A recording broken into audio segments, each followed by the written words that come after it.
Today we are going to update the firmware of your Netgear Reset EX2700 using the Netgear support website. First, all you need to do is turn your Netgear Range Extender switch on. Go to your laptop or PC and visit mywifiX.net. Now log in using the username and password.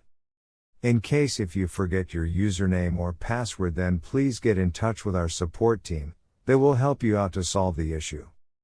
Once you are logged in successfully, the extender will automatically check for a new firmware update available and then click on the firmware update link.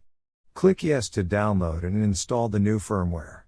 Be patient as the process might take a couple of minutes depending on your network speed. Once finishes, the extender will reboot itself and all your devices will be disconnected. Connect your device and enjoy the extended network.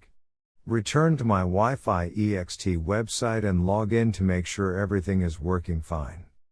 Before heading ahead into the video, in case you are facing any issue with your Netgear Range Extender device, get in touch with our Netgear experts. Thanks for watching our video, and do not forget to like, share, and comment on the video so that you never miss any video from our channel.